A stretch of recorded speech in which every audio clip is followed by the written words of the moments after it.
DJ Lo dama la bëgg a sas benn mission. c'est possible. non ma xam mission bi ba pare balaa ma ne. après nga yow doo confirmer rek après mu doog la wax. mission bi damay xam ba pare soo ko confirmer. waaw léegi su ma confirmer fekk mission bi mënu ma ko nag waaw. nga jéem rek.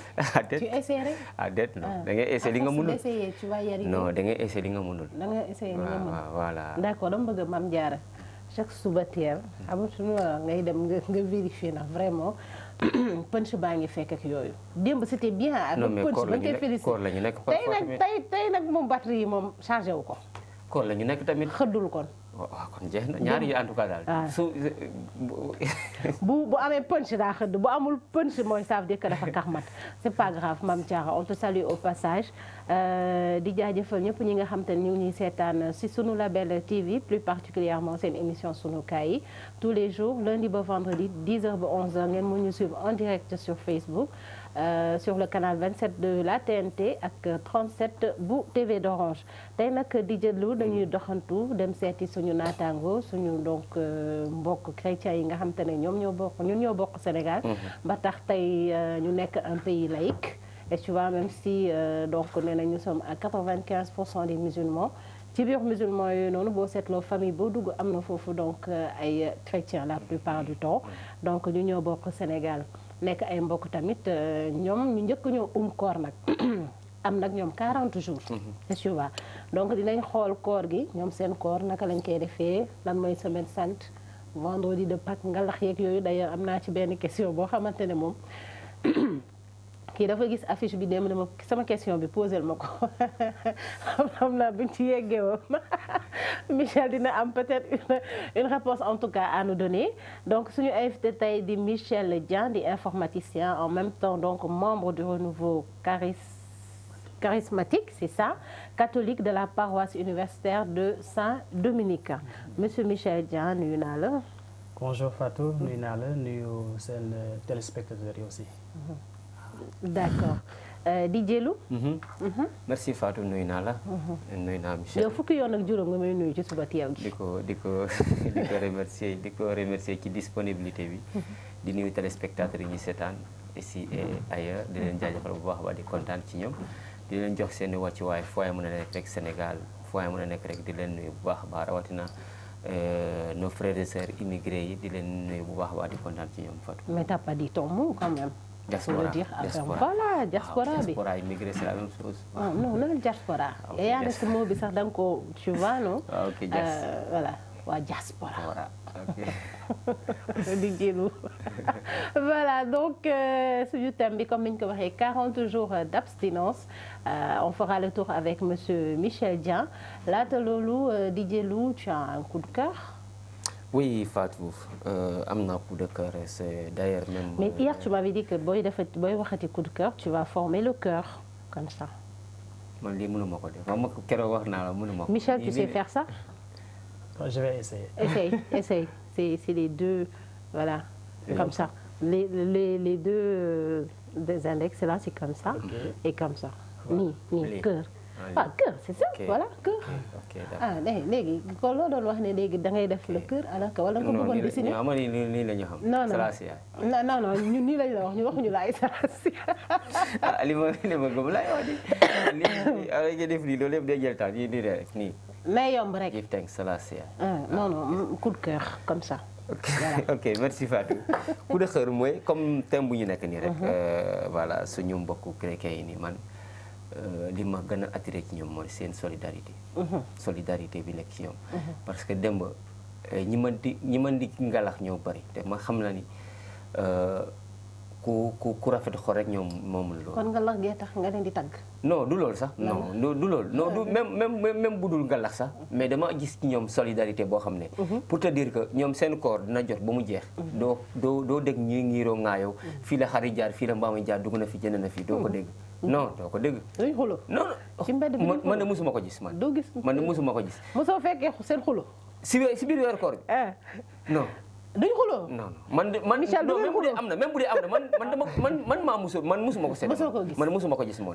waaw quant à ñun nag suñu problème bi mooy seen weer bu jotee moom forcément boobu d'accord tu parles comme par exemple ñoom seen communauté bi amul xool weer bi gis naa ko gisuma wala non kii war nañu wóor suba noonu man ginnaaw suba laay wóor voilà xam nga ñu si jullit ñi parfois duñu wóor benn bés ñii wóor tey ginnaaw suba ñii wóor mais quant à ñoom tout le temps ba amul maanaam amul feewale ñoom daal dañuy suba lay commencé ñoom ñëpp wóorandoo ñoom ñëpp wóorindoo.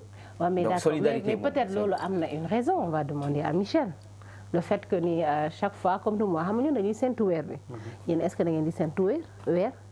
Je voudrais juste avant ça placer un mot parce qu'aujourd'hui nous sommes ce qu'on appelle le jeudi saint dans la religion chrétienne et c'est l'institution qu'on appelle l'institution de l'Eucharistie. C'est pour moi une occasion de souhaiter une bonne fête à nos prêtres, c'est-à-dire nos guides religieux. Aujourd'hui c'est leur fête, donc c'est pour moi une occasion vraiment de souhaiter bonne fête et de demander que le Seigneur les aide davantage dans cette tâche qu'ils ont de nous aider à avancer, à connaître davantage le Seigneur. Et ça me permet de penser à une personne spéciale qui est aujourd'hui en France, à l'abbé Émile John, vraiment. C'est mon père, c'est mon papa, c'est quelqu'un qui me guide beaucoup. Donc, abbé Émile, bonne fête et à travers toi, bonne fête à tous les prêtres du monde. D'accord. Amen. Donc, merci. Maintenant, mais Michel Dieng, li nga wax ni est-ce que mën nga ko tënk ci wolof? waaw bëgg a souhaiter bonne fête suñu labbe yi suñu labbe yi mooy suñu guide religieux yi maanaam ñi nga xam ne ñoom ñoo ñuy woon yoon bi ñoom ñu ne lii la yoonu chrétien santaane lii lay tere voilà ñoom ñooy suñu njiit daal léegi ñoom tey mooy seen fête ndaxte tey la Yeesu di joxe li nga xam ne moom mooy dernière reeram ak ñi nga xam ne ñoom ñoo ko doon topp tey lay reerandoog ñoom bu mujj ba laata moo dem ngir deeyu ci croix ba léegi nag labbe yi ñoom moom la ñuy topp ci Yeesu bi muy joxe reer boobu dafa ne reer bi lii sama yaram la donc te ci messe les prêtres dañuy reproduire la même chose donc moo tax tey seen fête la ñu leen di souhaiter bonne fête te di leen ñaanal yàlla mu gën leen won yoon bi parce que ñoom ñoo ñuy won yoon bi suñu xamee yoon bi ñun dinañu gën a won ñu yóbbaale leen ngeen topp yoon bi ngeen tegu ci bu baax bi donc bonne fête à tous les prêtres. Merci. Alors la question tout à l'heure dafa da nga ne lu tax amuñu sentu weer ndax am ngeen ko wax non parce que nous c'est un calendrier et calendrier bu yegsee xam nañu ne le carême commence telle année xam nga chrétien dafa am ce qu'on appelle l'année et suñu at dafay commencer li ñuy wax Christ roi te à partir de Christ roi dañ xam 25 décembre Noël Pâques aussi dañ koy calculer à travers cela donc amuñu problème boobu noonu di sentu weer wala quelque chose comme ça tout est fixé avec des dates bien définies di jëlu ñoom dañoo am seeni ay dates ñun dañuy sentu weer am nañu date de ban date date mooy kay moom am nañu date di weer bi day feeñ nga woor feeñul nga doo woor bu feeñ nga woori feeñul nga woori bu dul boobu am nañu date bi mooy que yàlla moo ne boo gisee sa mbokku jullit ne gis na weer même yow gisoo ko mais moom nee na gis na am nga droit woor ku maandu xam nga yow maandu woo yow da ngay xëy di kaa 12 mois sur 12 boo ñëwee na ma gis nga weer bi ma ne Fatou loolu calendrier weesu ko date weesu ko yàlla ne bu sa mbokku jullit nee na gis na weer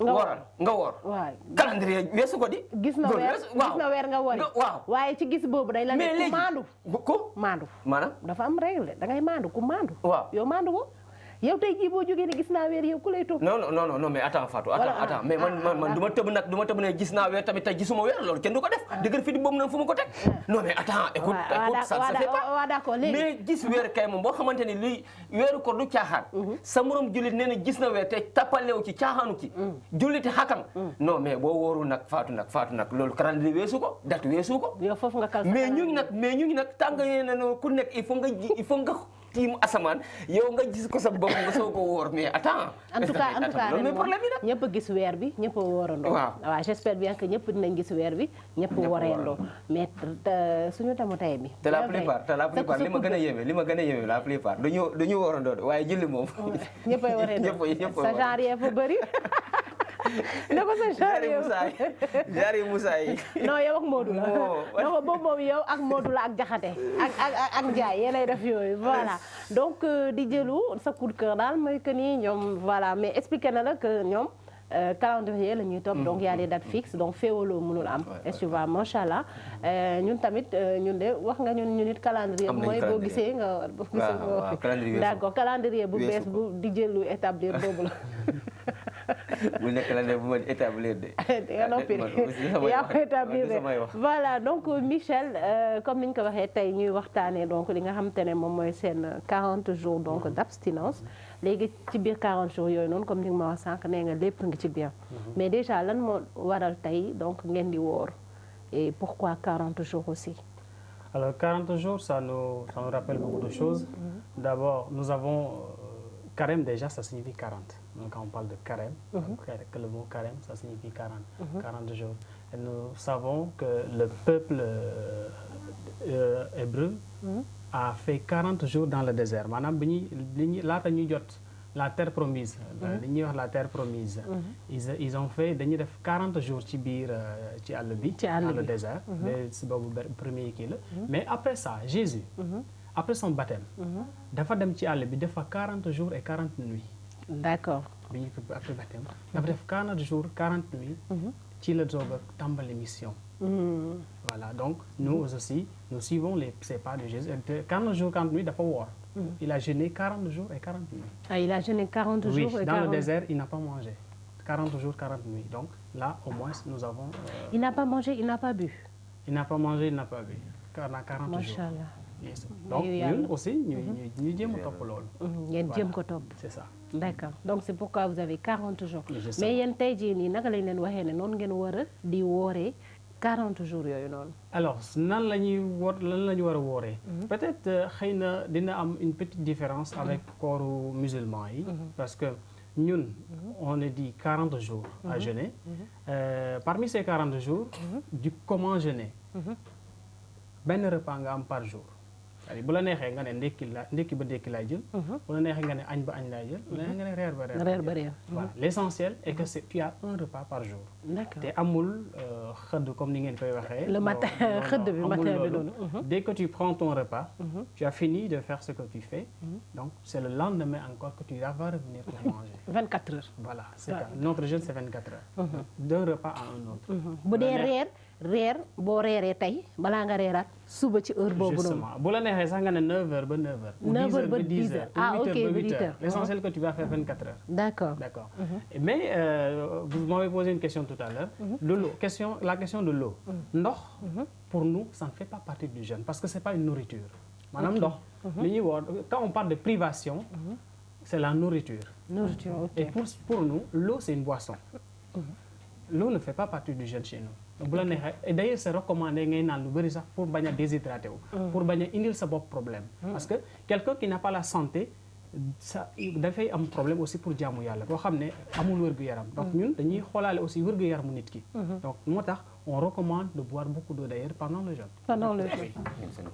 voilà. donc yow 24 heures yow sa koor neexul yow mii di xëdd après timis nga dog. ñoom c'est 24 heures. non mais ça dépend bañ a lekk c'est 24 heures ça dépend ci comme li mu jotee wax sànq. non 24 heures boo jëlee 10 heures. waaw 10 heures ba 10 heures 24 heures 10 heures ba 10 heures waaw 24 heures mais naan nga am droit def amoo droit lekk. ah waaw léegi ndox kese mënul téye nit de bien vrai que nag corps humain nee nañ nag kay constitué.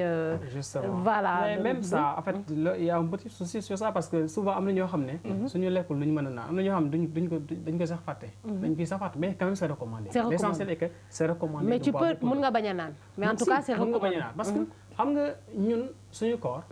nekkul rek lekk bi en réalité. d'accord c'est un sacrifice ba nga xam ne moom nga war a def mais le jeûne beneen affaire bi mooy le jeûne chrétien n'est pas obligatoire. c'est-à-dire de 18 à 60 ans. mais il n'est pas obligatoire. ok. en dessous de 18 ans. quand je parle de jeûne ici je rectifie d'ailleurs. la nourriture je vais dire. ce n'est pas obligatoire de s'abstenir. parce que ñun suñu corps chrétien. du lekk kese dafa yaatu. mais lekk bi forcé wuñu kenn mu ne du lekk. d'accord parce que ça ne sert à rien. nga jël. du matin de 24 heures nga ne lekkuma naanuma d'accord. Mais alors que sa xol setul alors que yaa ngi ci leneen. yaa ngi ci parce que le jeûne chrétien c'est enlever un vice ou enlever des vices. c'est-à-dire xool la nga xam ne doxul ci sa àdduna doxul ci sa dund. nga jéem koo dindi. yow bu la leeree ne ñàkk a lekk ñàkk naan moo may dimbali. tu le fais bu la leeree ne. leneen beneen sacrifice moom moo mën a tax ma def ko kii wax na sànq affaire dimbalante je pense tout à l'heure donc nous loolu dafa bokk ci ñun parce que quand tu aides quelqu'un koo xam ne peut-être yaa ko xaw a tane wala koo xam ne demul noonu da nga war a dimbali ça fait partie du partage. Voilà, c'est le partage. Le partage dañ ciy appuyer bu baax d'ailleurs pendant le carême. Pendant toute la vie chrétienne, mais surtout pendant le carême. Partage et d'autres sacrifices vraiment que tu peux faire pour enlever des choses au fond de toi. Des choses qui ne sont pas bonnes. Que tu juges. Voilà, quelqu'un boo xam ne dafa jàpp ne day mer tout le temps. Je donne un exemple comme ça. Mais kooku sa jeune xam nga lu ñu la wax. bu la neexee lekkal naanal. mais góorgóorlul ba balaa carême bi di jeex. loolu noonu dañ ci yow. yow yaa xam nag noo koy doxalee. ndax da ngay prière. voilà wala leneen ngay def. mais en tout cas tu dois travailler pendant les 40 jours. pour que soo génnee ci carême bi. nga ne man de sant naa yàlla parce que carême ren bi moom dimbali na ba sama gaaw a mer bi. wax dëgg yàlla. wàññeeku même bu dul dañ ne carrément. lu bëri wàññeeku na ci. bu doo xam ne day sàcc. nga def tout ba carême bi def. le fait que nga bañete sàcc bu dee nga xam ne tu ne veux que mentir fen rek nga def tout pour ne carême bi bu jeexee moom wax dëgg yàlla fen li la génne ci wàññeeku la c'est ça le carême mais c'est pas le fait de gis nga lekk bi c'est pas venu en premier ñàkk a lekk ñàkk a naan du loolu moo ñëw en premier d'accord ñu on se focalise sur li nga xam ne moom mooy defar nit d'accord justement li ci xol bi. justement na ko li ci xol bi di jëli. mais man li ma jaaxal mooy. mais lan mooy différence bi si entre chrétien parce que benn chrétien laa mosoon laaj ma ne ko xanaa yow doo wóor mu ne noonu ñuñ du ñu wóor koor daganu si ñuñ xaw ma je ne sais pas léegi est-ce que am na différence ci chrétien yoo xamante ni ci koor dagan nañ leen kii koor daganu la leen. oh bon je ne parce que xaw ma exactement ki ngay wax. waaw mais parce que daf ma juste dama ko fàtte terme bi sax mais daf ma wax chrétien bu ñu bokk ñoom xaw ma chrétien il me l'a parlé mais dama ko fàtte tur bi laa fàtte. exactement dinaa ci xawal laal mais dama ci xoos lu bëri. parce que nous tout à l'heure bi ma lay présenté wu. dama la envoyé message chrétien catholique. donc il y a chrétiens catholiques, mais parmi les chrétiens, il y a d'ailleurs d'abord chrétiens. Parmi les chrétiens, il y a ce qu'on appelle les protestants, il y a ce qu'on appelle les baptistes, etc., etc. Nous, l'Église catholique, nous sommes directement liés au pape François par exemple. Alors que l'Église, par exemple, les protestants, ça c'est d'autres dénominations dans l'Église. Donc certainement ñi ngay wax noonu. foofu lañu bokk.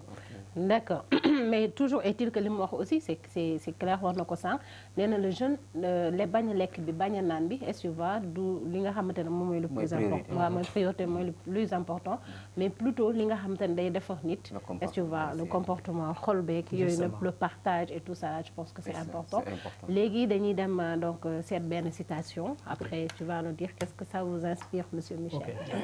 Ok. La semaine sainte, ça a été très rapide, on n'a pas pu lire. Je l'ai. Tu l'as dans ton téléphone. Voilà, donc on dit semaine de silence, semaine d'écoute, semaine de recueillement, de méditation, d'adoration. Je vous laisse continuer. Oui, des ténèbres à la lumière, de la haine à l'amour, de la croix à la gloire et de la mort à la vie. Alors, la dernière partie, ça fait partie de ce que je disais tantôt. Alors, ici, c'est clair. Là, nous parlons de la semaine sainte. Nous avons 40 jours pour le carême. Et il y a la dernière semaine. Il y a quelque chose qui n'a pas été dit ici, que je vais dire après d'ailleurs. La dernière semaine, c'est la semaine qui a commencé cette semaine dans laquelle nous sommes. Nous commençons depuis dimanche dernier. Depuis dimanche dernier, oui, d'accord. Ça a commencé depuis dimanche dernier parce que chez notre calendrier, la semaine commence le dimanche et non le lundi. Alors, donc, nous sommes dans le dernier virage. Ça veut dire que les choses deviennent encore de plus en plus importantes. D'ailleurs, j'ai l'habitude comment on appelle, de taquiner certaines personnes, voilà, peut-être ou les encourager, en leur disant, si vous pensez que vous avez fait, depuis le début du carême jusqu'à aujourd'hui, des na wala yaakaaroon leen ne def ngeen lu baax yaakaaroon leen defagum ngeen dara. La Semaine Sainte est là encore pour vous aider, parce que c'est encore une promotion, comme on le dit. C'est encore une promotion vraiment pour t'aider, parce que c'est le dernier virage où nous nous approchons de ce que Jésus va vivre, ce qu'on appelle les solennités pascales. Semaine boo xam ne war nañu gën a jege yàlla. Semaine boo xam ne c'est ce qu'on a dit tout à l'heure là-bas, war nañu gën a dugg ci écoute, le silence. Alors le silence, ça veut pas dire damay ñëw rek noppi waxatuma dara. Croiser les bras. On parle du silence du cœur. Du cœur. Ça te permet de rentrer davantage, de méditer davantage. Tey xam nga mën nga au début du carême, li nga gis premier jour jusqu'au 5e jour, je veux dire. Donc tu vas avoir une ferveur.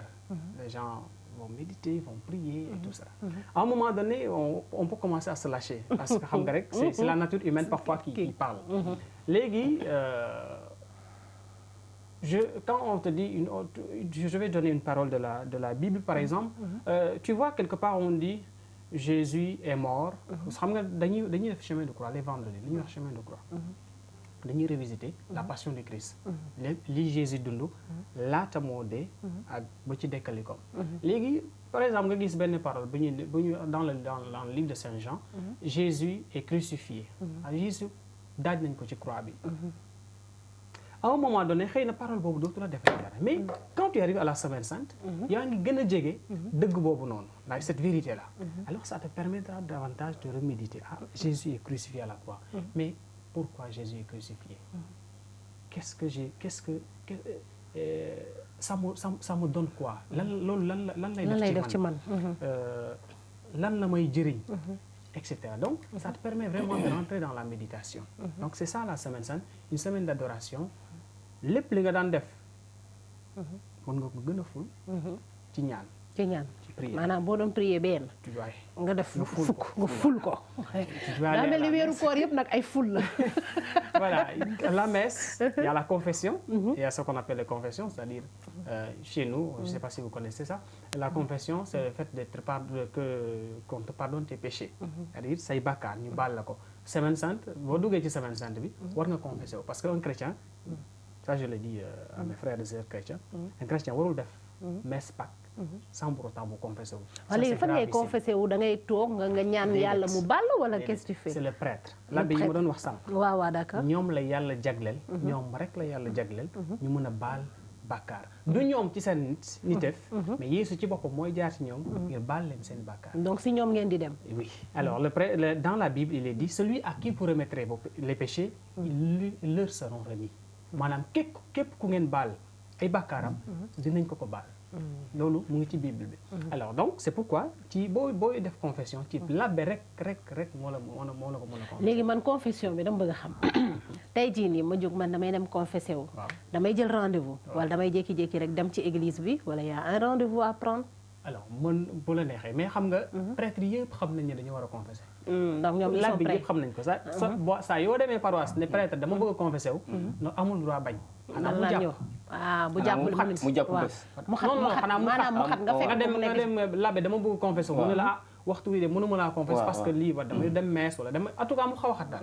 mais normalement prêtre bu la neexee nag mën nga ko woo balaa ngaa dem bu la neexee mais bu dee fête pascale yi fête Pâques yi wala Noël na mu fête des solennités spéciales dañuy organiser des confessions générales.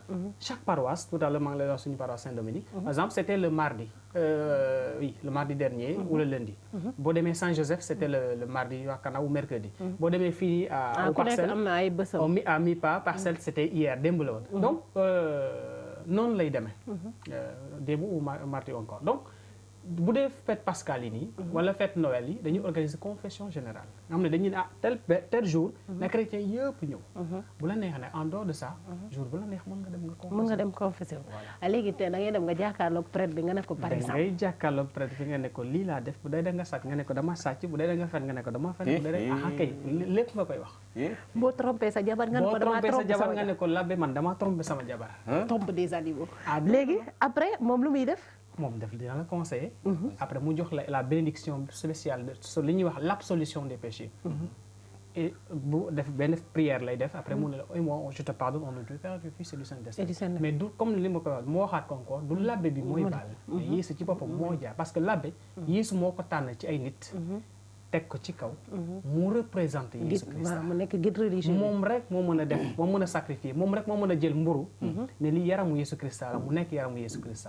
moom rek moo mën a jël ak lépp lu mu boisson lu mu mën a doon daal ne lii yaramu ak deretu Yeesu Christ la te boo ko lekkee boo ko naanee yaram ak deretu Yeesu Christ. mooy losti bi ngeen di jël. mais da nga koy promettre que ni dootoo ko defaati. waaw xam nga am na est-ce que loolu am na tamit voilà. xam nga juste balaa la bi di la baal. daf lay wax nga réciter acte de contrition. acte de contrition bi. dafa am benn partie dañuy ne mon Dieu, j'ai un très grand regret de vous avoir offensé parce que vous êtes infiniment bon et que le péché vous déplaît. Je prends la ferme résolution de ne plus vous offenser et de faire pénitence. Maanaam jël naa résolution ne dootuma bàkkaarate dootuma defati lii. li ma def nii dootuma ko def. voilà li ma def nii dootuma ko def loolu yow yaa koy wax balaa lab bi de la baal. da nga koy wax mais xam nga nit la. di ma terewul. di nga feebar nga dem ci médecin. médecin bi daf lay bindal garab mais est-ce que dina la wax ni dootoo mos a ñëw. dootoo mos a feebar. médecin bi du la ko wax. du la ko wax de. dina la jox garab ne la lii moo lay faj. mais mënu laa garantir ne dootoo feebar. moo tax mënu même quand bien même tu vas dire que je prends la ferme résolution mais attention c'est accompagné d'une phrase très importante. avec le secours de votre grâce. maanaam ci sa ndimbale yow yàlla. maa ngi jël résolution ne dootuma bàkkaarati waaye ci sa ndimbal. ci sa ndimbal ci sa kattan parce que man sama wàllu bopp mënuma. je suis un être humain. ñun ñëpp ay nit lañu. am nañu ay faiblesses. donc man mënuma mais boo ma dimbalee dootuma ko defati. dootuma ko defati justement. dëgg la yàlla moo mën a kii rek. moom mu jox la absolution. parce que xam nga sa weeru koor bi yow it sa weeru koor dafa divisé en 3 parties. 10 premiers jours. 10 yi ci digg bi ak 10 yi mujj yi 10 premiers yi mooy yërmande gi 10 yi ci topp mooy njéggal gi beneen gi mooy njot ci safara gi maanaam ñu musal ci safara bi xam naa après dinañ ci waxtaan ak oustaz Taha wala suñu oustaz bi di ñëw suba incha allah rabbi mais comme ni ñu wax rek yàlla xam na ni que ñun ay nit kese lañu dañuy bàkkaar donc foog mu ñuy yërëm dañuy jéggal bàkkaar yi kon du baax de di jéggal ñu dem page publicitaire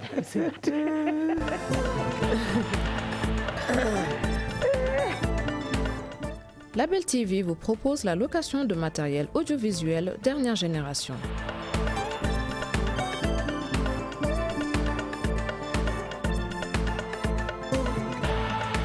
Caméra, écran géant, travelling, jeux de lumière. Vous êtes producteur de contenu, annonceur, découvrez notre sélection d'accessoires, d'équipements en passant par la régie, la post-production et la diffusion sur nos chaînes.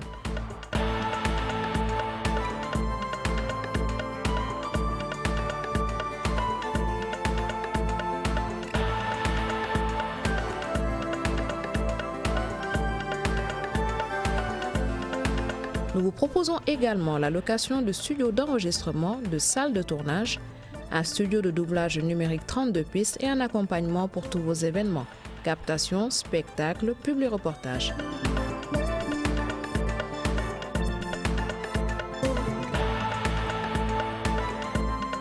Contactez-nous au 78 296 22 22 ou écrivez-nous à l'adresse commerciale@labeltv.com.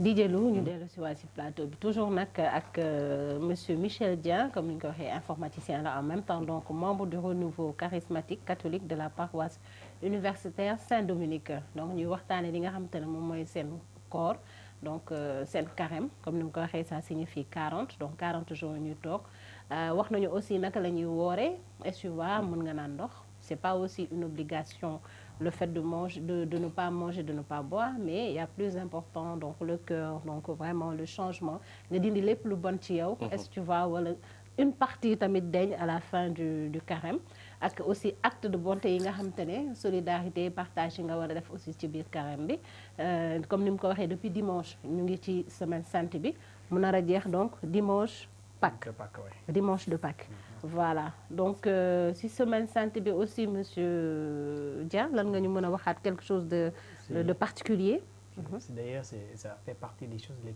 plus importantes mais avant ça sànq dama bi may wax ci confession bi dafa am lu ñëw sama xel parce que moom dafa am lu mu la question bu mu laajoon au début par rapport ak chrétien yi mu waxtaanal ñu ne ko peut-être xaw ma koor gi du obligation. boobu point bi mu wax ni sànq aussi ça fait partie de nos points ñoom du ñu confessé wu par exemple ci prêtre. beneen différence bi mooy ñoom du ñu pour peut-être xamal un tout petit peu la différence. ñun on prie la Vierge Marie qui est la mère de Jésus. ñoom du ñu ñaan Mariama yaa Yeesu donc peut-être c'est ça un peu. Il y a quelques ñoom du ñu confessé wu différenciations comme ñun. comme ils se disent ils confessent directement à Dieu. ok du ñu ñaan Mariama. sukkandiku jàpp pape bi aussi du seen njiit. du seen njiit comme ni ñu pape bi waaw. voilà pape bi nekk kii Rome. waaw d'accord moom mooy suñu njiit ñeen ñëpp Église catholique yëpp. du monde entier. du monde entier. d'accord. léegi la semaine sainte. am na encore une chose wala loo xam ne dafa gën a ci am importance. mooy ce qu'on appelle le triduum pascal. Triduum pascal. Le triduum pascal commence aujourd'hui. tey jeudi. c'est les 3 derniers jours. Le triduum pascal. mooy véritablement lañ ñu dund li Yeesu dund carrément. tey la kii tudd Judas la koy trahir. ok parce que Jésus avant ñu koy crucifier dafa am ci ñu ko jege ku ko trahir. ku tudd Judas Iscariote. trahison yàgg na ci. nekkoon apôtre am Yeesu moo ko tànnoon ci ñu bëri. mu bokk ci ñuy wax les 12 apôtres. léegi Yeesu daf ko tànnoon mu nekk moom mu jege Yeesu lool sax. am nañ sax ci ñi naan Judas ku bëggoon Yeesu la. ku jege woon Yeesu la. léegi Judas tey ci reeru tey bi. dinaa ci profité ma leeral benn affaire sax boo xam ne mu ngi ci Bible bi te ñu bëri dañu koy posé question. c'est une parole qui est dans la Bible. c'est dans l'évangile de Saint Jean. et beaucoup se posent la question. Judas Yeesu bi muy tey li ñuy dundaat tey ci guddi gi ci reer bu mujj bi bu mu dajalee apôtre bi ñu toog di reer Yeesu def leen ne dina am ku ma trahir ci yéen y a quelqu'un parmi vous qui me trahira. Judas xam na ne déjà ne moom la de mais terewul dafa ñëw ba ci jigi Yeesu naan ndax Yeesu est-ce que man la. am na ñu bëri ñu ko posé question comme Saint Pierre avait demandé. Il a demandé à Saint Jean de demander à Jésus. mais Judas aussi a osé demander à Jésus est-ce que c'est moi. te xam na ni moom te xam na ne moom fekk na mu dem jaay ko ba pare. il a vendu Jésus avec 30 pièces d'argent. waaw 30 pièces d'argent la dem jox les chefs des prêtres. parce que Jésus aussi dañ ko yàgg a fexeel. mais xamuñu woon fan lañ koy jaar. ndeysaan nee nañ pàkk bi lay rendi. voilà ki la gën a jege moo koy daal. léegi Judas donc tey la ñuy dundaat loolu. trahison Judas. mais attention il y a beaucoup de Judas parmi nous peut-être man mii sax Judas la. dañu jàpp ne Judas a trahi Jésus. Judas mooy moom ci apôtre Yeesu yi la bokkoon. ci apôtre Judas noonu la tudd Judas Iscariote. noonu la tudd waaw. moom moo trahir Jésus moom moo jaay Yeesu. ak 30 pièces voilà d'argent. mais moi ce que je veux dire à mes frères et sœurs chrétiens. c'est que nous avons aussi des Judas parmi nous. on peut pas sànni Judas noonu. en enfer quoi. et nous disculper maanaam génnee suñu bopp. ñun li ñuy def ci lu bon. tey def guddi gi tey daf ñu war a gën a yee.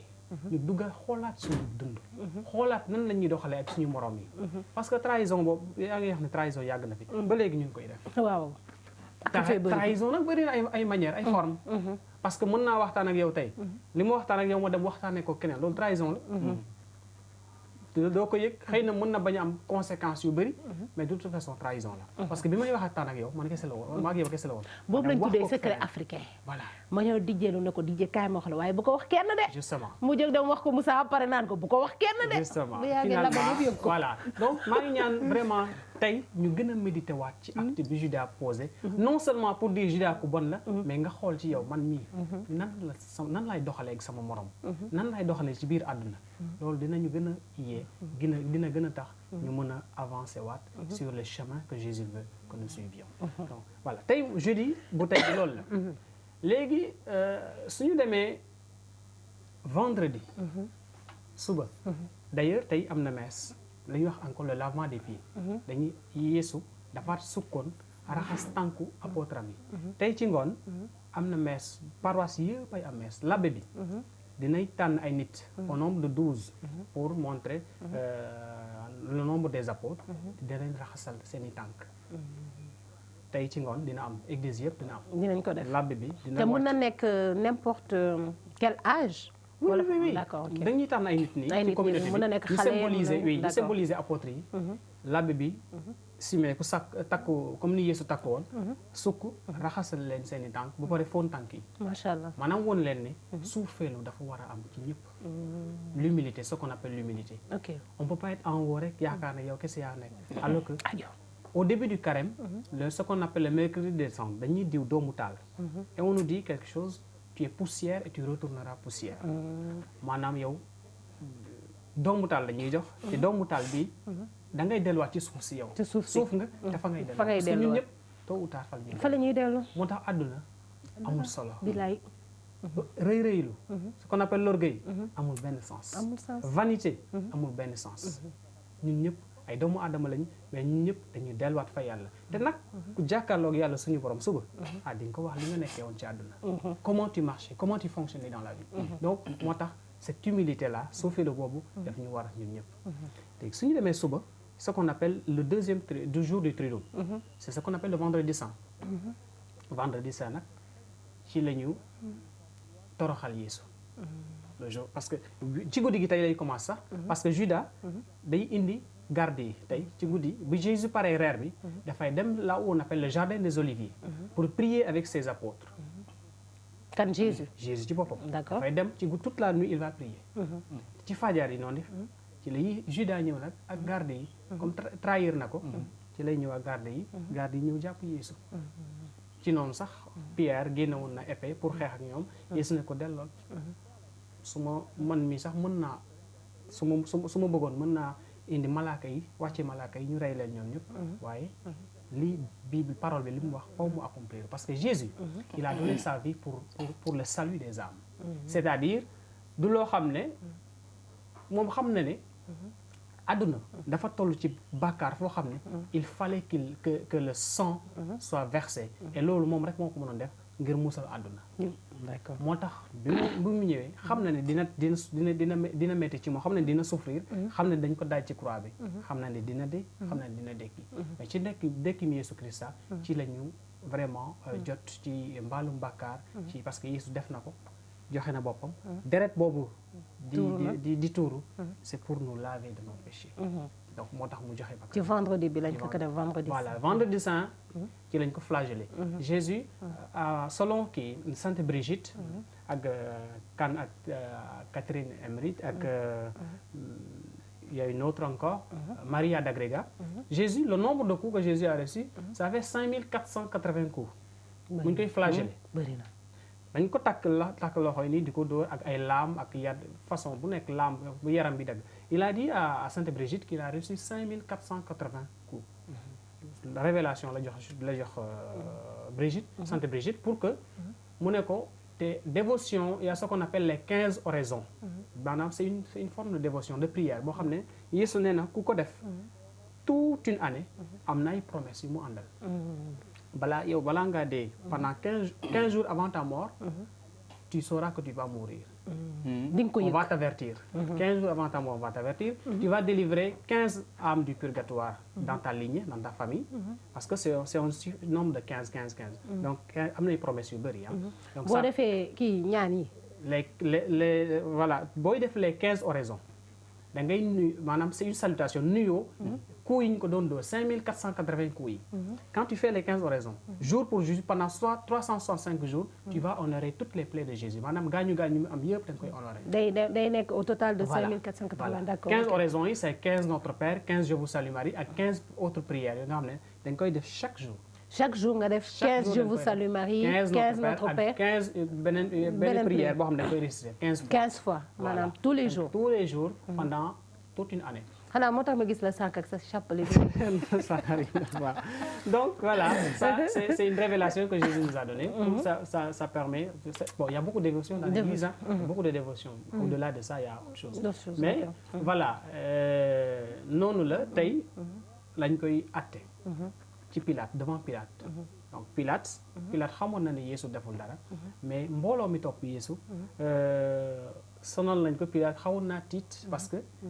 moom ñi mu jiite ñoom ñoo booloo ne kii dañ koy rey par force dañu bëgg nga rey ko boo xawoon naa jaxasoo tuuti comme je donne un exemple rek je n'entre pas dans la politique mais je donne un exemple par exemple si tey àdduna Sénégal yëpp suñu dajale woon ne le président Macky Sall lii la ñu bëgg nga def te dañ koy def par exemple je donne un exemple comme ça je ne rentre pas dans la politique bien sûr mais peut-être aussi c'était le gouverneur léegi toute la population ne Yeesu dafa war a dee parce que dafa ne doomu yàlla la parce que dafa ne daf ñu défier parce que day ñëw di def ay miracle day def loo xam ne warul ko def et cetera parce que c'était jalousie daal di dugg jalousie c'était le motif de la condamnation de Jésus léegi Pilate xawoon na jaxasoo lu may def jabaram ne ko man de daa am lu ma gént bi muy àtte Yeesu su ma sañoon nit kii doo ko laal parce que nit ku baax la parce que sonn naa trop ci guddi gi li ma gént ci moom du nit ku bon la ñuy wax ci moom yëpp ay kii la jalousie la rek bi ko jabaram waxee loolu Pilate ne indi leen ma ndox ñu ne ko ndox mu ne raxasu naa ba set ci nit yi lépp lu ñu def ci yéen la ba man bokkuma si raxasu naa ci ba set keccet naa ci sama bopp voilà il a demandé un plateau d'eau il s'est lavé la main pour leur dire bokku yéen a ko kii man bokkuma ci voilà mu ne ñu tontu ko ne na deretam tuuru ci ñun ak ci suñu njaboot loolu lañ tontu Pilate bi mu leen waxee loolu Pilate ne kon mu ngi noonu ñu dem takk Yeesu doo ba 5480 yàq yaramam yëpp ba pare yóbbu ko gàdduloo ko croix am dem daaj ko ci croix bi donc ça c'est ce qu'on vivra demain. D'accord. Le samedi c'est ce qu'on appelle le grand silence. Le samedi donc il y a le jeudi Jésus le est mort. samedi. Jésus est mort et le vendredi soir.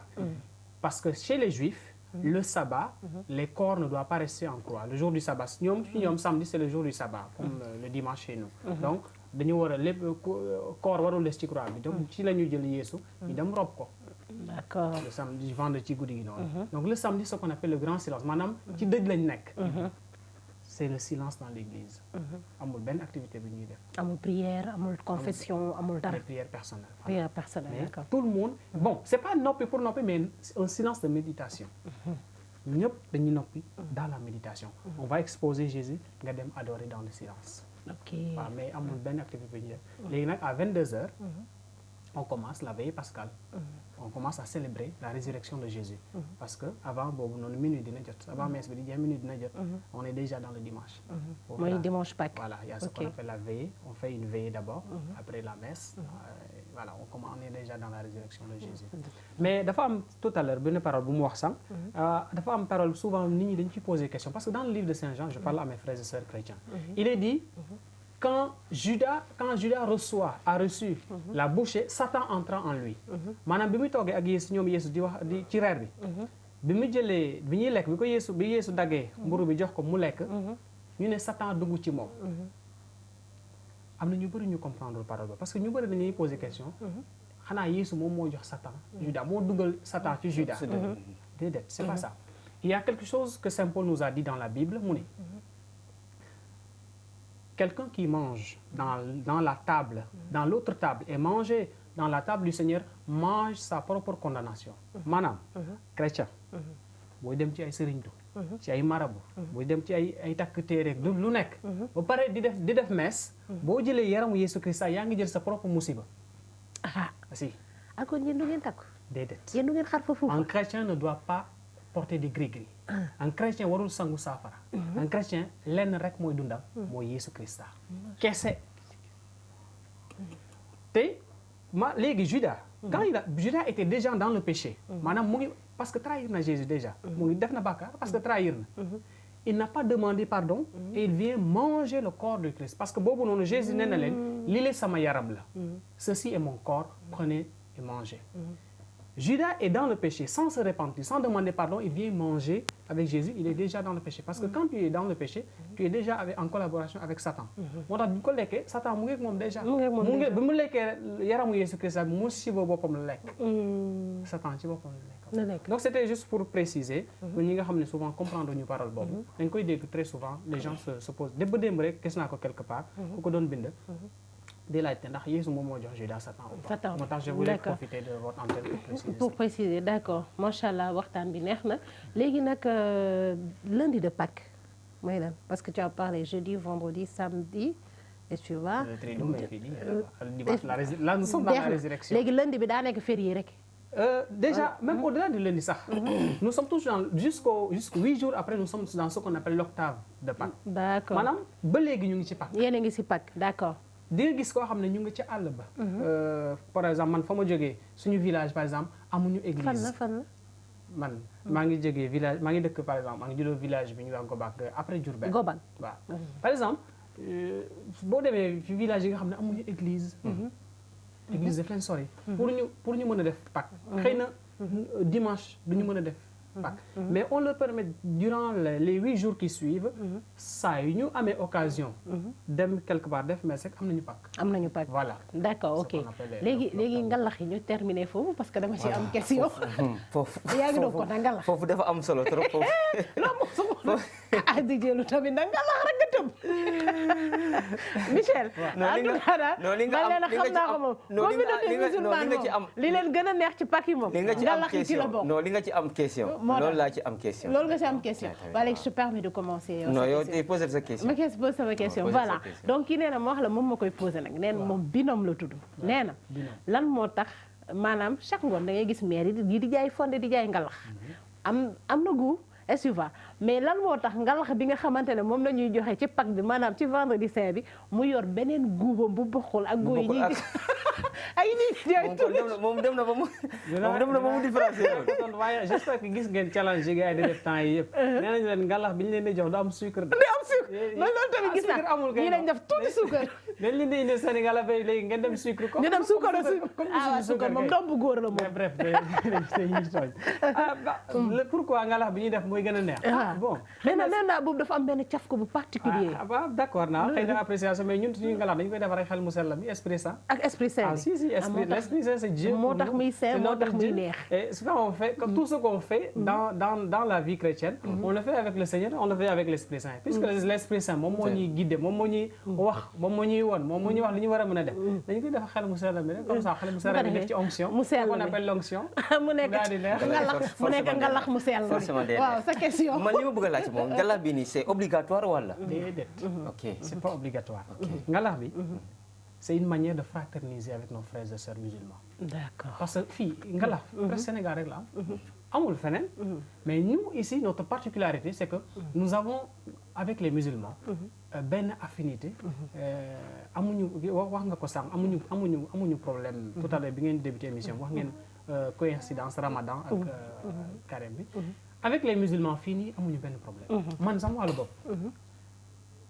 sama papa. il est né musulman. il est devenu chrétien. D'accord. suñu famille. ñun kese ñoo fa nekk chrétien. ça mooy rakk papa yëpp ce sont des musulmans. toute la maison. donc c'est une manière vraiment de vivre cette convivialité. avec les musulmans. que moo tax ñu au moins. xaw ma partage bi rek inspiration bu yéeme la bu grave la sax. en tout cas mais bu baax la nag bu leen ko bàyyi de. waaw d'accord xam nga parce que les musulmans xam nga dañu lekk mbaam. ñun nag dañu fonk mbaam bi nag te le jour du Pâques bi moom dañu lekk mbaam. te dégg naa daa saf nag de non moo dàq ci yàpp yëpp. d'accord di jëli mos nga ko ñam. yàpp mbaam. puisque musulman yi dañuy lekk yàpp mbaam donc le ñu jox leen ko rek. ñu jox leen comme ça nous on va profiter de notre mbaam et nous on profite du ngalax. on profite du ngalax et chose curieuse. am na famille yu bëri yoo xam ne en réalité duñu sax presque lekk ngalax bi les chrétiens. famille yu bëri dañ koy séddale nag dañ koy séddale ba mu jeex. en réalité c'est ça. on ne le fait pas pour nous. ngalax bi du pour nous moo tax c'est pas obligatoire. voilà d'accord c'est une manière pour vraiment fraterniser avec nos frères et sœurs musulmans. en tout cas comme ni ñuy wax rek teraanga bu baax la. est-ce que tu vois coutume bu baax la bu leen ko bàyyi dégg ngeen. léegi nag suukar bi garaawul bu ngeen ñu ko joxee noonu rek. ndax suukar bi mën a ñëw. non bu suukar amul jox leen ñu rek dinañ jéem a suukar amul benn problème di jéelu. dinañ jéem a suukar n'est-ce pas. voilà léegi nag dañuy terminer suñu émission bi on est à la fin di jéelu mais tey dafa coïncider ak benn journée internationale je sais pas nag ndax di nga ko xam. fexeel ba xam ko nag ndax yaa fi ne bi ngay nekk en troisième. tu as fait 3 tours de terrain de foot. en étant en troisième. est-ce que tu vois yow rek yaa ko fa jëloon. léegi tey est-ce que tu peux me dire c'est quelle journée. ah loolu kay moom boo waxee loolu kay moom forcément il faut ma xam ko du sport ça fait partie du sport journée internationale ça fait pas partie du sport tey may lan journée internationale du sport. voilà loolu laa bëggoon.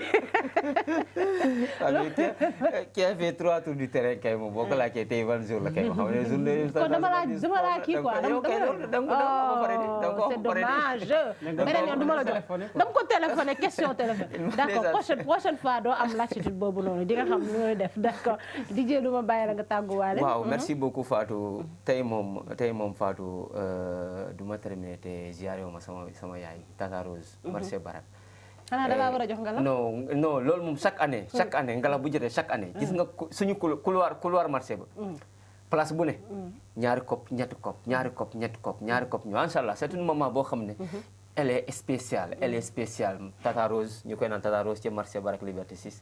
di ko nuyu bu baax ba di ko ñaanal gudd fan ak wér-gu-yaram man xam naa ren tey moom galax moom ren moom xaw ma 4 xaw ma 5 dala parce que moom daf may touché bien sûr ay 3 la may jox ay 4 bool ay 3 bool 4 bool. man kese waaw non mais xam na ni man kese mënu ma ko doy foofu ma dem koy partagé moo tax mu koy jox ma parce que moo tax mu jox ma ay 4 léegi nag xam nga lu ma lay xamal tamit vendredi day fekk ngay woor du ñam de tant que dogo dama lay wax Tata Rose di remercier téléspectateurs yi bu baax waa di kontaan ci ñoom Fatou dig daje rek suba. Inch'Allah. Monsieur Michel Dia, je rappelle donc vous êtes informaticien et membre du renouveau charismatique catholique de la paroisse universitaire Saint-Dominique. Donc ñu ngi lay jaajëfal bu baax a baax en tout cas ci li nga ñëw suñu plateau. voilà ñu bàyyi la nga tàggatoo. en tout cas c'est un plaisir d'ailleurs émission bi dafa gaaw a jeex ci man sax. te ñu ko yokku te ñoo teg 30 minutes. c'est un plaisir pour moi d'être là. ma xaw a rectifier benn chose tout à l'heure bi mu wax. le jeûne n'est pas obligatoire mais ñaari jours mu ñoo obligatoire dama ko naroon fàtte. le mercredi saint et le vendredi saint. et le vendredi boobu moom c'est obligatoire. maanaam début koor bi. ak vendredi saint maanaam suba. c'est obligatoire pour tous les chrétiens de 18 à 60 ans. de 18 à 60 ans. voilà boobu ñaar yooyu c'est obligatoire. ok sinon donc sant leen en tout cas ci invitation bi. et dire à mes frères chrétiens bon courage nous sommes au début du Triduum pascal. et il y a encore de l'endurance à faire. Il y a ce qu'on appelle le jeûne pascal. C'est pas obligatoire, c'est pas. Le jeûne pascal, c'est quoi? C'est qu'on va commencer à jeûner ce soir jusqu'au dimanche sans manger. tey la jeudi de. Triduum pascal bi. Triduum la pendant ce Triduum. Alors je rappelle que c'est pas obligatoire mais c'est très bon, c'est très bénéfique. Mais vous allez boire de l'eau. Oui, tu peux boire de l'eau. Mais tu peux pas manger. L'eau boobu noonu moom amul doo lekk benn yoon. C'est ce qu'on appelle le jeûne pascal. Ça, ñu bëri sax d'ailleurs xamuñu ko mais ça existe quand même dans l'église. Tu vas ce soir boo lekkee tey ci ngoon. dimanche ngay lekkati bon il est permis que samedi balaa nga dem veille pascal. parce que di nga sonn trop di nga xiif trop. pour bañ daanu. ou pour bañ vraiment doo parce que messe bi da nga ko war a dund. pour bañ problème am. mën nañ la nga lekk tuuti boo xam ne di nga mën a taxaw ci messe bi pour def messe bi. voilà maintenant boo après messe bi nag ci ngay. soogale carrément. Ça c'est pour lan pour gunge Yeesu ci coono mi. parce que dañuy jàpp ne Yeesu à partir de ce soir. il va souffrir jusqu'au dimanche. ñun tamit ñu partager. ses souffrances. en jeûnant. à partir de ce soir jusqu'au dimanche sans manger na ko mu d'accord du courage pour ça.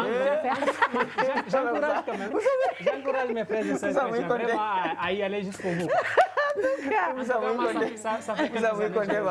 Tu le fais. Oui, bravo alors du courage. Bravo alors. En tout cas Michel donc je pense que suñu frère chrétien yi dégg nañ la ñu ko ci mën a def nañ ko def. li ma leer ba leer y a des ku ci mel ni donc Dominique du ko def. ku ci mel ni Claudia du ko def. ku ci mel ni donc Edwige Manga du ko def. ñett ñooñu moom leer nañ ma ni duñ ko def ndax ñoom ñemewuñu xiif loolu ma jaaxal ci ñoom voilà di leen di jaajëfal bu baax a baax ci ànd bi ngeen àndoon ñun ci émission sunu kaay di remercier bu baax aussi Michel ci tour bi nga xam ne def na ko ci seen carême donc mu nekk seen 40 jours d'abstinence et plus particulièrement semaine sainte bi nga xam te ne ñoom ci lañ nekk voilà di leen di souhaiter en même temps de passer donc une très bonne fête de Pâques en compagnie donc des musulmans nous on attend le ngalax et on priera pour vous donc voilà donc on se dit à demain inchallah rabbi toujours rek ñu continuer ci li nga xam te ne mooy aussi suñu koor ak donc suñu ustaas inchallah rabbi ba suba